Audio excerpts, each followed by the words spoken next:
സുധിച്ചേട്ടനേക്കാൾ മുകളിലല്ല, സുധിച്ചേട്ടനുള്ളപ്പോൾ തന്നെ ഞാൻ അദ്ദേഹത്തിന്റെ കാര്യം പറയുമായിരുന്നു. കഴിഞ്ഞ ഹോട്ട് സീറ്റിൽ എന്റെ ചോദ്യങ്ങൾക്കും ആ സീറ്റിലും നിങ്ങൾ നീതി പുലർത്തിയിരുന്നു. നിങ്ങൾ അത് ഓക്കെ ആയിരുന്നു. നിങ്ങൾ പെർഫെക്റ്റ് ആയിട്ടാണോ ആ ഹോട്ട് സീറ്റിൽ ഇരുന്നിരുന്നത്? തീർച്ചയായിട്ടും ഓരോ ചോദ്യങ്ങൾക്കും ഞാൻ പെർഫെക്റ്റ് ആയിട്ട് തന്നെ ആൻസർ പറയുന്നുണ്ടായിരുന്നു. എന്തെങ്കിലും ഉണ്ടെങ്കിൽ ഞാൻ പറയും എനിക്ക് സംസാരിക്കാൻ പറ്റില്ല എന്ന് രേണുസുതി പറഞ്ഞിരിക്കും. ഞാനൊരു ആർട്ടിസ്റ്റ് ആണ്, ശാരിക ഒരു ആങ്കർ ആണ്. ശാരികയുടെ ജോലി ശാരിക ചെയ്യുന്നു, രേണുസുതിയുടെ ജോലി രേണുസുതി ചെയ്യുന്നു. സോ എനിക്ക് നെഗറ്റീവ് വന്ന ശാരിക പ്രതികരിക്കുമോ? ബ്ലോഗേഴ്സ് എന്ന് പറഞ്ഞവർ ഒരിക്കൽ പോലും രേണുസുതിയെ കുറിച്ച് നല്ലത് പറഞ്ഞിട്ടില്ല ഇതിന് മുൻപ്. അവര് ഇന്നിപ്പോ ഹോട്ട് സീറ്റ് കഴിഞ്ഞതിന് ശേഷം എന്നെ തെറി പറയുകയും രേണുസുതിയെ നല്ലതാക്കി സംസാരിക്കുകയും ചെയ്യുന്നു. ഈ പ്രേക്ഷകരെ കുറിച്ച് എന്താണ് രേണുസുതിക്ക് പറയാനുള്ളത്? ഹോട്ട് സീറ്റ് ശാരികയാണ്, അതുകൊണ്ടാണ് താങ്കളെ ആൾക്കാർ അംഗീകരിക്കുന്നത്. ഈ കമന്റ് അടിച്ചിരിക്കുന്നവര് മുഴുവൻ രേണുസുതിയെ പൊക്കി തോളത്ത് വെച്ചിരിക്കുക. ഇപ്പൊ വലിച്ചവർ ചാണകക്കുഴിയിലേക്ക് എറിയും. നിങ്ങൾ ഈ പരിപാടി എന്നെ ഇവിടെ കൊണ്ടിരുന്നത് ഈ ആങ്കറിനെ നിങ്ങൾ വെളുപ്പിക്കാനാണോ അതോ എന്നോട് ചോദ്യം ചോദിക്കാനാണോ? എനിക്ക് അറിയത്തില്ല, ഇത് എന്നാ സംഭവം അറിയത്തില്ല. രേണുവിന് ഹോട്ട് സീറ്റ് പേടിയല്ലേ? ശരിക്കും വിയർത്തല്ലോ, നല്ല പോലെ പേടിച്ചല്ലോ. അഭിനയമല്ലേ? എന്തുവാ ശാരിക പറയുന്നത്? ശാരിക ഒരു കാര്യം, ഇവിടെ വന്നിരിക്കും, ഞാൻ അവിടെ ഇരിക്കും. എനിക്ക് പേടിയൊന്നുമില്ല. ശാരികയുടെ വാ അടപ്പിക്കാനുള്ള ക്വസ്റ്റ്യൻ ഞാൻ ധൈര്യമുണ്ടോ? ക്വസ്റ്റ്യൻസ് ചോദിക്കും. രേണുവിനെ അറിയാത്തോണ്ടോ പോയിരുന്നു? രേണുവിനെ അറിയാനൊന്നുമില്ല, എല്ലാവർക്കും അറിയാം. ചെന്നിരിക്കും.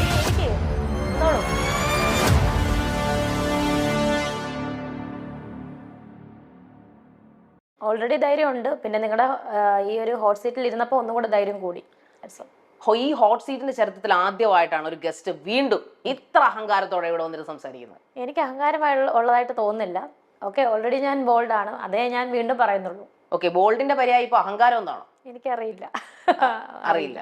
ഹോട്ട് സീറ്റിന്റെ ഫസ്റ്റ് ഷോയില് ഇവിടെ വരുമ്പോ കുപ്രസിദ്ധയായിരുന്നു രേണുസുതി, എന്നാൽ അത് സുപ്രസിദ്ധിയിലേക്ക് മാറിയിരിക്കുന്നു. എങ്ങനെ നോക്കി കാണുന്നു രേണുസുതി? ഞാൻ ഓൾറെഡി ഈ കുപ്രസിദ്ധ എന്ന് പറയുന്നത് നെഗറ്റീവ് കമന്റ്സ് ആണല്ലോ, നെഗറ്റീവ് ആണ്. അപ്പം ഞാൻ ശാന്തുകുടഞ്ഞൊരു സൂര്യൻ മനസ്സാണ് മാനത്ത് എന്ന് പറയുന്ന ഒരു പാട്ടാണ് എനിക്ക്, ഒരു ദാസേട്ടൻ കോഴിക്കോടുമായിട്ടുള്ള ആ പാട്ടാണ് എനിക്കൊരു ടേണിംഗ് പോയിന്റ് ആയത്, അതായത് ഈ നെഗറ്റീവുകൾ കൂടാൻ കാരണം. സോ അപ്പം ആ സമയത്തും എനിക്ക് എന്താ പറയാ, ആ സമയം പോലെ തന്നെയാണ് എനിക്ക് ഇപ്പോഴും ഫീൽ ചെയ്യുന്നത്. അതായത് വലിയ മാറ്റങ്ങളോ കാര്യങ്ങളോ ഒന്നുമില്ല, ഒരുപോലെ മുന്നോട്ട് തന്നെ പോകുന്നു, അത്രേ ഉള്ളൂ. ഇനി മാറ്റങ്ങളൊന്നും എനിക്ക് ഫീൽ ചെയ്യുന്നില്ല. പിന്നെ ചില കമന്റ്സ് എല്ലാം പോസിറ്റീവ് ആയിട്ടുണ്ട്, കമന്റ്സുകളിൽ പോസിറ്റീവ് വന്നിട്ടുണ്ട്. പോസിറ്റിവിറ്റി കിട്ടിയത് കൊണ്ട് അഹങ്കാരമാകാം എന്നാണോ സംസാരത്തിലേക്ക്? ഒരിക്കലും ഇല്ല. ഞാൻ ഇങ്ങനെ തന്നെയാണ് മുന്നോട്ട് പോകാറുള്ളത്. ഇങ്ങനെ തന്നെയാണ് മുന്നോട്ട്. അതെ. ഈ ഷോ കഴിഞ്ഞപ്പോഴത്തേക്ക് രേണുവിന്റെ കുപ്രസിദ്ധി എന്റെ തലയിലേക്കാണ് വന്നിരിക്കുന്നത്, കേട്ടായിരുന്നോ? ഒരു പരിധി വരെയൊക്കെ കേട്ടായിരുന്നു. മനഃപൂർവ്വം ചെയ്തതാണോ ഇത്? എന്തിനു ഞാൻ മനഃപൂർവ്വം ചെയ്യേണ്ട കാര്യമില്ലല്ലോ. ആങ്കറുമായിട്ട് എനിക്ക് അല്ലാതെ വേറെ പേഴ്സണൽ ബന്ധമൊന്നുമില്ല, അപ്പൊ ഞാൻ മനഃപൂർവ്വം ചെയ്യേണ്ട കാര്യമില്ലല്ലോ. ഇതുവരെയുള്ള ചീത്തപ്പേര്, അതായത് താങ്കൾക്ക് കുപ്രസിദ്ധി ആയിരുന്നല്ലോ ഇവിടെ വരുന്നത്. ഏത് ഷോയ്ക്ക് ചെന്നാലും കുപ്രസിദ്ധിയാണ്. അതായത് ഞാനത് പറയുന്നോണ്ടും തോന്നരുത്, ഒരിക്കലും ഇല്ല, പച്ചയ്ക്ക് ഞാൻ പറയുകയാണ്. ഏത് ഷോയ്ക്ക് ചെന്നാലും രേണുവിന് കുപ്രസിദ്ധിയാണ്. താങ്കൾ പച്ചയ്ക്കാണല്ലോ പറയുന്നത്, പറഞ്ഞോളൂ. ഓക്കെ, എനിക്ക് ശരി, പച്ചയ്ക്ക് തന്നെ പറയട്ടെ, നേരിട്ട് തന്നെ പറയട്ടെ. രേണുസുതി ഏത് ഷോയ്ക്ക് ചെന്നാലും കുപ്രസിദ്ധിയാണ് ഉണ്ടായിരുന്നത്, ഹോട്ട് സീറ്റിന് മുമ്പ് വരെ. പക്ഷെ ഇപ്പോ രേണുവിനെ സപ്പോർട്ട് ചെയ്യുന്ന ആൾക്കാര് അങ്ങ് വന്നിരുന്ന് മെഴുകുവാണ്. അപ്പോ ആ ഒരു ചീത്ത മുഴുവൻ എനിക്കാണ് കേട്ടുകൊണ്ടിരിക്കുന്നത്. മനഃപൂർവ്വം ഒരു ഹോട്ട് സീറ്റിൽ വന്നാൽ ഒരു പക്ഷേ ഈ ഇന്റർവ്യൂ വെച്ച് അല്ലെങ്കിൽ ഈ ഒരു ഷോ വെച്ചിട്ട് താങ്കൾക്ക് നല്ലൊരു പേര് കിട്ടുമെന്ന് താങ്കൾ കരുതി അങ്ങനെ പ്ലാൻഡ് ആയിട്ട് വന്നതാണോ? അങ്ങനെ പ്ലാൻഡ് ആയിട്ട് വന്നതൊന്നുമല്ല. പിന്നെ ഓരോരുത്തരുടെ പ്രേക്ഷകരുടെ ഓരോ എന്താ പറയാ, അവര് വിലയിരുത്തുന്നത് അനുസരിച്ചിരിക്കും നമുക്ക് വരുന്ന ആ ഔട്ട്പുട്ട്. സോ അവര് അങ്ങനെ ആയിരിക്കും വിലയിരുത്തിയത്, അതുകൊണ്ട് അവരങ്ങനെ ഔട്ട്പുട്ട്. ഈ സുപ്രസിദ്ധി ഇപ്പൊ എങ്ങനെ നോക്കി കാണുന്നു? ഇനിയും കുപ്രസിദ്ധിയിലേക്ക് പോകാൻ താല്പര്യമുണ്ടോ? എനിക്ക് ഞാനായിട്ട് വരുത്തി വെക്കുന്ന കുപ്രസിദ്ധിയോ സുപ്രസിദ്ധിയോ ഒന്നും അല്ല, ഒരു ഒഴുക്കിനനുസരിച്ച് പോകുന്നതാണ് എനിക്ക് ഫീൽ ചെയ്യുന്നത്. സോ ഇനി മുന്നോട്ട് ഇങ്ങനെ തന്നെ പോകും. ഇനി കുപ്രസിദ്ധിയാണോ സുപ്രസിദ്ധിയാണോ എന്ന് പ്രേക്ഷകരാണ് തീരുമാനിക്കുന്നതും അവർ ഔട്ട്പുട്ട് തരുന്നത്. ഈ ഷോയിലേക്ക് തിരിച്ചു വന്നപ്പോ കഴുത്തിറക്കാനായിട്ട് തന്നെ വന്നിരിക്കുകയാണോ?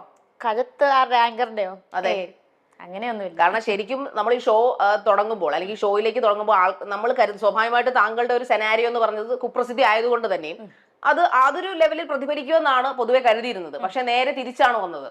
താങ്കൾ ഇപ്പോ വളരെ വലിയൊരു നന്മപരമായി മാറിയിരിക്കുന്നു. ഭയങ്കര എന്നുവെച്ചാൽ നിനക്ക് അഭിനയിക്കാൻ അറിയാവോ, അല്ലെങ്കിൽ നിന്റെ അഭിനയം എന്തിനു കൊള്ളാം, നീ കണ്ണാടിയെ നോക്കിയിട്ടാണോ അഭിനയിക്കാൻ പഠിച്ചതൊക്കെ ചോദിച്ചിരുന്ന ആൾക്കാര് നേരെ തിരിച്ചു ചോദിക്കുകയാണ്, എന്തിനാണ് പാവ രേണുവിന് ഇങ്ങനെ പറയുന്നത്? സത്യത്തിൽ ഇതിൽ ഏതാണ് നിങ്ങളുടെ യഥാർത്ഥ മുഖം? പ്രേക്ഷകർ, ഞാൻ പറഞ്ഞില്ലായിരുന്നോ, നമ്മൾ നമ്മുടെ സ്റ്റാൻഡിൽ തന്നെ നിന്നാ മതി. പ്രേക്ഷകരാണ് അവര്. ഇപ്പം കേട്ടിട്ടുണ്ട്, കുറെ നാള് തലയിലെടുത്ത് പൊക്കി വെക്കും, കുറെ കഴിയുമ്പോ താത്തിടും. ഇതൊക്കെ ഓരോ മനുഷ്യർ അല്ലെങ്കിൽ പ്രേക്ഷകർ നോക്കിക്കാണുന്ന രീതിയിലാണ് ഞാനത് അതിനെ കാണുന്നത്. അല്ലാതെ ആ പൊക്കി എടുക്കുമ്പോൾ ഞാനത് എന്നെ ഭ്രമിച്ചു പോകുമോ ഒന്നും ചെയ്യണില്ല. ഞാനൊരു എൻ്റെ ഒരു ലെവലിൽ പോകുന്നു. സോ അതുകൊണ്ട് എന്നെ അതൊന്നും ബാധിക്കുന്ന കാര്യമല്ല എന്ത് വന്നാലും. പിന്നെ സപ്പോർട്ട് ചെയ്യുന്ന പ്രേക്ഷകർക്ക് ഒരുപാട് പിന്നെയും നന്ദിയേ എനിക്ക് പറയാനുള്ളൂ. രേണു ഇതൊക്കെ പറയുമ്പോൾ ഒരു ചിരി നമ്മളെ നോക്കി ചിരിക്കുന്നുണ്ട്. അതൊരു ആക്കിയ ചിരി. അതായത് നീ എത്ര ഇനി കിടന്ന് സംസാരിച്ചാലും എനിക്കിനി ഇങ്ങനെയൊക്കെ ആയിരിക്കും വരാൻ പോകുന്നത്, അല്ലെങ്കിൽ എനിക്ക് പോസിറ്റിവിറ്റിയാണ് കിട്ടാൻ പോകുന്നത്, ഇനി നെഗറ്റീവ്സ് മുഴുവൻ നിനക്കാണ്, ആ ഒരു ധാർഷ്ട്യമില്ല. അതായത് താങ്കളുടെ കഴിവുകളല്ലേ ശരിക്കും അംഗീകരിക്കപ്പെടേണ്ടത്, മറിച്ച് ഒരു ഷോയിൽ വന്നിരുന്ന് ഇങ്ങനെ കുറെ കാര്യങ്ങൾ പറഞ്ഞത് കൊണ്ടാണോ നെഗറ്റീവും പോസിറ്റീവും ഉണ്ടാവേണ്ടത്? അല്ല, കഴിവുകൾ അംഗീകരിച്ചായിരുന്നല്ലോ. ഞാൻ കഴിഞ്ഞ ദിവസം 3 റീൽസ് ഇട്ടു. അത് ഒറ്റ നിമിഷം ഒരു ദിവസം കൊണ്ട് തന്നെ മില്യൺസ് അടിച്ചു. അത് നമ്മുടെ ഷോ കാരണമല്ലേ? ഷോ കാരണമാണെന്ന് നിങ്ങൾ സമർത്ഥിച്ചാലോ ഓക്കെ, സമർത്ഥിക്കല്ലോ. നാട്ടുകാരെങ്ങനെ പറയുന്നത്? ഞാൻ സമർത്ഥിച്ചതല്ല. അല്ല, ഷോ കാരണം ഷോയിലൂടെ താങ്കളുടെ ഏതെങ്കിലും കഴിഞ്ഞ റീൽസ്, ഫസ്റ്റ് വേണ്ട, ദാസേട്ടൻ കോഴിക്കോടുമായിട്ടുള്ള റീൽസ് തൊട്ട് എടുത്ത് നോക്കിയാൽ ഒരുത്തൻ വന്ന് നല്ലത് വല്ലതും പറഞ്ഞിട്ടുണ്ടോ? ഒരുത്തൻ വന്ന് ഞാൻ ആ കമന്റ്സ് ഒരുപാട് വായിച്ചിട്ടില്ല, എന്നാലും വായിക്കണമല്ലോ, വായിച്ചത് നെഗറ്റീവ് ആണ്. അതെ. അപ്പൊ അത് കൂടാതാണല്ലോ ആ കമന്റ്സിന്റെ ഒരു ആധിക്യം കൂടിയത് കൊണ്ടാണല്ലോ താങ്കൾ ലൈവിൽ വന്നിരുന്നുകൊണ്ട് നാട്ടുകാരെ ചീത്ത വിളിച്ചത്. നാട്ടുകാരെ ചീത്ത വിളിച്ചില്ല, ദേഷ്യപ്പെട്ടു. ഓക്കെ, ദേഷ്യപ്പെടുക, ചീത്ത വിളിക്കുക, അതൊക്കെ ഒരു പര്യായ പദങ്ങളുടെ ഭാഗമായിട്ടാണല്ലോ. നമ്മുടെ നാട്ടിൽ ചീത്ത വിളി എന്ന് പറഞ്ഞ വേറെ സാധനമാണ്. ഓക്കെ, എന്നിട്ട് ഇപ്പൊ പറയുന്നു 3 റീൽസ് റിലീസായി, അതുകൊണ്ട് നല്ലതായി. അതെങ്ങനെയാണ് സംഭവിച്ചത്? എന്തായാലും താങ്കളുടെ കഴിവ് ഇത്ര പെട്ടെന്ന് ഒരു രാത്രി കൊണ്ട് താങ്കൾക്ക് പുതിയ കഴിവുകളുണ്ട്. അല്ല, അഭിനയം നന്നായി വന്നു അല്ലെങ്കിൽ എന്നാണ് കമന്റ്സ് കണ്ടത്. അഭിനയം നന്നായതാണോ, പ്രേക്ഷകർ മറുകണ്ഠം ചാടിയതാണോ? മേ ബി പ്രേക്ഷകർ അഹങ്കാരത്തിന്റെ ചിരി എനിക്ക് തീരെ ഇഷ്ടപ്പെടുന്നു. ഇല്ല, എനിക്ക് അഹങ്കാരം ഒരു ചിരിയായിട്ടാണ് ഒരിക്കലും അല്ല ശാരിക.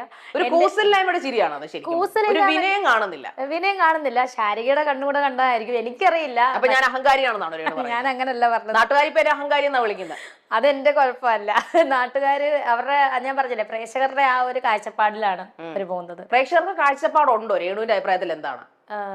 അതാ പറഞ്ഞത്, പെട്ടെന്ന് ഒരു നിമിഷം കൊണ്ട് മാറി മറിയുക എന്ന് പറഞ്ഞാൽ ആ ഹോട്ട് സീറ്റ് കൊണ്ട് തന്നെയാണ്. സോ അവര് കണ്ട് അവര് അംഗീകരിച്ച ആ ഒരു ലെവലിലാണ് അവര് പുറത്തോട്ട് ഔട്ട്പുട്ട് തന്നത്. സോ അതുകൊണ്ടായിരിക്കും ഇപ്പൊ എന്റെ മുൾക്കിരീടം അങ്ങോട്ടും വന്നത്. ആവാം. ഓക്കെ, സ്വയം വെളുപ്പിക്കാനുള്ള ഒരു സ്ട്രാറ്റജി അല്ലേ ഈ ഇന്റർവ്യൂവിൽ രണ്ടാമത് വന്ന്, അല്ലെങ്കിൽ ഈ ഷോയിൽ രണ്ടാമത് ഹോട്ട് സീറ്റ് ആണ്, ശാരികയാണ് തന്നെയല്ലേ വന്നത്? അപ്പൊ സ്വയം ഇനി ഒന്നുകൂടെ ഒന്ന് വെളുപ്പിക്കാം, അതായത് ഇനി മോഹൻലാലിനെ നായികയാക്കി എടുക്കുമെന്നാണോ രേണു ചിന്തിക്കുന്നത്? ഒരിക്കലും ഇല്ല.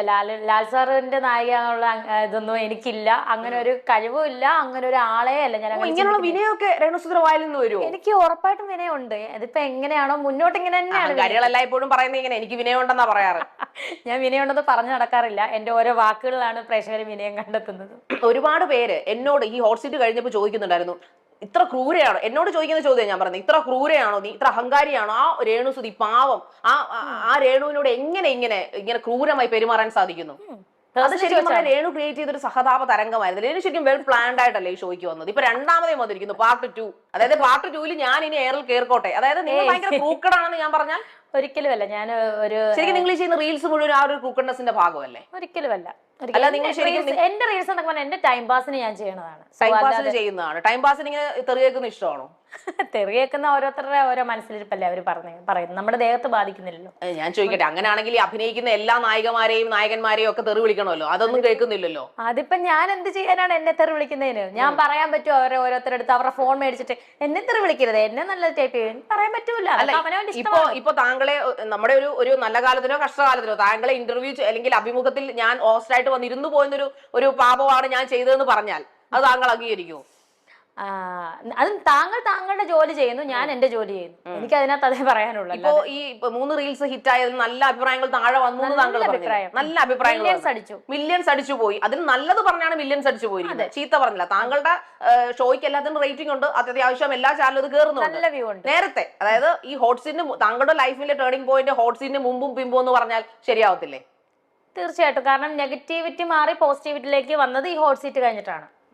ഹോട്ട് സീറ്റിന് ശേഷം ഒരുപാട് ഉദ്ഘാടനങ്ങളൊക്കെ വിളിക്കുന്നു പറയുന്നുണ്ട്, സത്യമാണോ? ഉദ്ഘാടനങ്ങളല്ല, കുറെ പ്രോഗ്രാംസ് ഒക്കെ കിട്ടിയിട്ടുണ്ട്. സ്റ്റേജ് പ്രോഗ്രാംസും കാര്യങ്ങളൊക്കെ, ഡാൻസ്. അപ്പോ സാധാരണഗതിയിൽ ഉദ്ഘാടനം എന്നൊക്കെ പറഞ്ഞ ആൾക്കാർ കൂടുന്ന ഒരു സെലിബ്രിറ്റീസ് ആണ് ആൾക്കാർ ഓപ്റ്റ് ചെയ്യുന്നത്. പക്ഷെ താങ്കൾ അത്ര വലിയ സെലിബ്രിറ്റി ഒക്കെ ആയി മാറിയോ എന്നാണ് താങ്കൾ സ്വയം കരുതുന്നത്? അങ്ങനെ ഒരിക്കലും ഇല്ല. ഞാൻ എന്നും പറയുന്നത് ഞാൻ വളരെ സാധാരണക്കാരിൽ ഒരാളാണ് എന്നാണ് ഞാൻ പറയുന്നത്. വളരെ വലിയ സെലിബ്രിറ്റി ഒന്നും ആയിട്ടില്ല. സെലിബ്രിറ്റി ഒന്നും ആയിട്ടില്ല. ഈ രജിത് കുമാറുമായിട്ടുള്ള ഒരു കേസ് കോൺട്രവേഴ്സി വന്നല്ലോ. രജിത് കുമാർ ആദ്യത്തെ താങ്കളുടെ റീൽസ് ഒക്കെ ഇറങ്ങി കഴിഞ്ഞിട്ട് പിന്നീടാണ് രജിത് കുമാറിനെ ഏതോ ഒരു ഫംഗ്ഷൻ വെച്ച് കാണുന്നതായിട്ട് നമ്മൾ സോഷ്യൽ മീഡിയ കണ്ടതാണ്. ആ ഇന്റർവ്യൂ അതിൽ താങ്കൾ പറയുന്നത് രേണുസുധി കുറച്ച് ഓവറല്ലേ, രേണു ഇച്ചിരി ഓവറല്ലേ, എനിക്ക് അറിയാവുന്ന കുട്ടിയാണ്, ഇത്രയൊക്കെ ഓവറാക്കേണ്ട കാര്യമുണ്ടോ എന്നൊക്കെ ചോദിക്കുന്നുണ്ട്. അതിന് താങ്കളൊന്നും മറുപടി പറഞ്ഞില്ല. ആ രജിത്ത് തന്നെ പിന്നീട് താങ്കളോടൊപ്പം റാമ്പിൽ കെട്ടിപ്പിടിച്ച് അഭിനയിക്കുന്ന ഒരു സീനാണ് നമ്മൾ കണ്ടത്. ഇതിലെന്താ മറിമായം? ദയാവധം എന്ന് പറയുന്ന മൂവിയുടെ ലൊക്കേഷനിൽ ഞങ്ങൾ ഒരുമിച്ചാണ് അങ്ങോട്ട് പോയത്. കാരണം ആ ദയാവധം എന്ന് പറയുന്ന മൂവിയുടെ പ്രൊമോഷന് വേണ്ടിയിട്ട് പോയതാണ് റാമ്പില്, ഫാഷൻ ഷോ നടത്തുന്നിടത്ത്. അപ്പം അതിന്റെ ഡയറക്ടർ എല്ലാവരും പുറകെ വരുന്നുണ്ട്. നമ്മൾ തലക്കെ പോയതേ ഉള്ളൂ, നമ്മൾ ആ കാറിലാണ് കയറിയത്. സോ അവിടെ വെച്ച് മീഡിയാസ് വന്നപ്പം അദ്ദേഹം അങ്ങനെ പറഞ്ഞു, അദ്ദേഹം ഞാൻ ഒരു സ്വന്തം സഹോദരനെ പോലെ കാണുന്നു, അപ്പം തമാശ രീതിയിലാണ് ഞാനത് എടുക്കാറുള്ളത്. എന്തെങ്കിലും പറഞ്ഞാൽ അവൾ ഓവറാന്നൊക്കെ പറയുമ്പോൾ ഞാൻ അതാണ് ചിരിച്ചു തള്ളിയത്. പിന്നെ റാമ്പിൽ ഓരോരുത്തരും നമ്മൾ ആർട്ടിസ്റ്റുകളെല്ലാം റാമ്പിൽ പോകണമെന്ന് പറഞ്ഞപ്പോൾ അവർ തന്നെ വിളിച്ച് പറഞ്ഞു രജിത്തേട്ടൻ രേണു അങ്ങനെ പോകണം. അപ്പം നമ്മുടെ കൂടെ അഭിനയിക്കുന്ന ഒരു കുട്ടി ഉണ്ടായിരുന്നു. അതാണ് അവിടെ സംഭവിച്ചത്. അത് സ്ക്രിപ്റ്റായിട്ടൊന്നും അല്ല, നമ്മൾ അന്നേരം ചെയ്തതാണ് റാമ്പിൽ. അപ്പൊ രഞ്ജിത്തിന് തോന്നിയില്ലേ ഇപ്പൊ രേണുസുര കൂടെ അഭിനയിക്കുന്നതല്ലേ പറഞ്ഞത്? അപ്പൊ രേണു ഓവർ ആണെന്ന് രഞ്ജിത് കുമാറിന് തോന്നുന്നില്ലേ? അപ്പൊ അത് അദ്ദേഹത്തിനല്ലേ അറിയുള്ളൂ, എനിക്കറിയില്ലല്ലോ.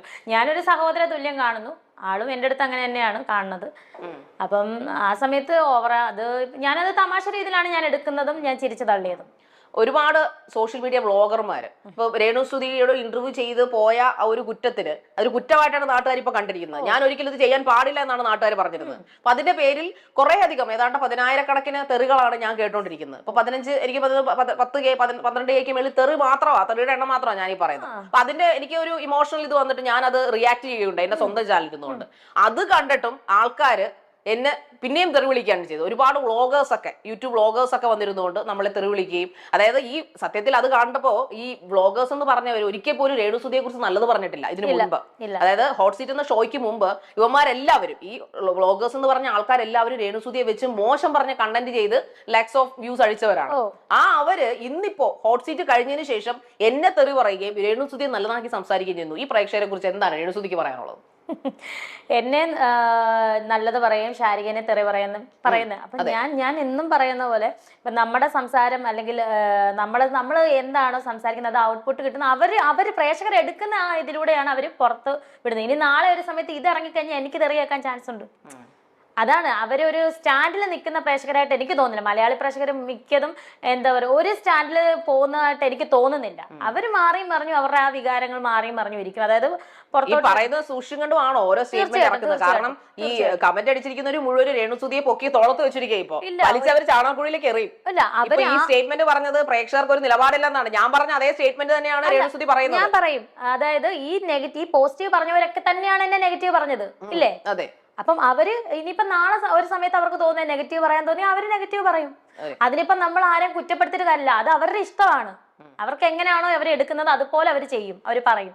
അന്ന് പറഞ്ഞാൽ ഞാൻ സപ്പോർട്ട് ചെയ്തവരാരും നെഗറ്റീവ് പറഞ്ഞല്ല, അവർക്ക് അടുത്തൊക്കെ എനിക്ക് എപ്പോഴും സന്തോഷം, ഹാപ്പി, താങ്ക് യു. ഈ ഹോട്ട് സീറ്റിലേക്ക് ഫസ്റ്റ് ഷോയിലേക്ക് വരുമ്പോ രേണുസുതിയുടെ മുഖത്ത് ഇച്ചിരി അഹങ്കാരം ഉണ്ടായിരുന്നു. അത് ഇച്ചിരി കൂടിയിട്ടുണ്ടോ എന്ന് സംശയം രണ്ടാമത്തെ ഹോട്ട് സീറ്റിലേക്ക് വന്നപ്പോഴത്തേക്കും. അത് ഈ പോസിറ്റിവിറ്റി ഇനി അങ്ങ് നിലനിൽക്കും, ഇത് വെച്ചിട്ട് നിലനിൽക്കാം അല്ലെങ്കിൽ വെളുപ്പിക്കാം എന്ന് വെച്ചിട്ടാണ്? അങ്ങനെയൊന്നുമില്ല, അങ്ങനെ ഒരു തോന്നലേ ഇല്ല. പോസിറ്റിവിറ്റി ഞാനിപ്പോ അതല്ലേ പറഞ്ഞത്, മേ ബി നാളെ മാറി അറിയാം, നെഗറ്റീവ് പിന്നെയും വരാം. പോസിറ്റീവ് നെഗറ്റീവ് ഇങ്ങനെ ഒരു രേണുവിന് വിശ്വാസമില്ലേ? ആൾക്കാരുടെ കഴിവില് വിശ്വാസമാണ്. എന്റെ അഭിനയം കഴിവില് ഞാൻ മാറ്റം വന്നു എന്ന് എനിക്ക് ഉറച്ച വിശ്വാസമാണ്. കാരണം പ്രതീക്ഷന്റെ കൂടെ ഞാൻ അഭിനയിച്ച 3 റീലും ഞാൻ നന്നായിട്ട് ചെയ്തെന്ന് എനിക്ക് ഉറച്ച വിശ്വാസമാണ്. അത് രേണുസുതിയുടെ അഹങ്കാരത്തിന്റെ ഓവർ കോൺഫിഡൻസിന്റെയും സിമ്പിളാന്ന് ഞാൻ പറഞ്ഞാൽ അഹങ്കാരത്തിന്റെ അല്ല, പക്ഷെ എനിക്ക് ഓവർ കോൺഫിഡൻസിന്റെ ഒരു ഇത് തന്നെയാണ്. കാരണം ഞാൻ അത് ചെയ്തു, നന്നായിട്ട് ചെയ്തു.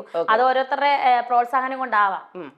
പക്ഷെ ഇപ്പൊ നന്നായി ചെയ്തു സ്വയം ഒരു കോൺഫിഡൻസ് ഒരു ഇതുണ്ടല്ലോ, എക്സ്ട്രാ കോൺഫിഡൻസ് ഉണ്ട്. പക്ഷെ അതിൽ കമന്റ് വരുമ്പോ ഞാൻ സമർത്ഥിക്കുകയാണ്, ഞങ്ങളുടെ ഈ പറയുന്ന ഹോട്ട് സീറ്റ് എന്ന് പറഞ്ഞ ഷോയിൽ വന്നതിന് ശേഷം മാത്രമാണ് ഇങ്ങനെ ഒരു ഷോയിലേക്ക് വന്നില്ലായിരുന്നെങ്കിൽ താങ്കൾക്ക് ഒരു കാലത്തും പോസിറ്റീവ് കമന്റ് കിട്ടാൻ പോകുന്നില്ലെന്ന് ഞാൻ പറഞ്ഞാൽ താങ്കൾ എതിർക്കും? ഒരു പരിധി വരെ എതിർക്കത്തില്ല. കാരണം എന്താ വെച്ചാൽ ആ ഒരു ഹോട്ട് സീറ്റ് ആണല്ലോ എനിക്ക് നെഗറ്റീവിൽ നിന്ന് പോസിറ്റീവ് ആക്കി തീർത്തത്.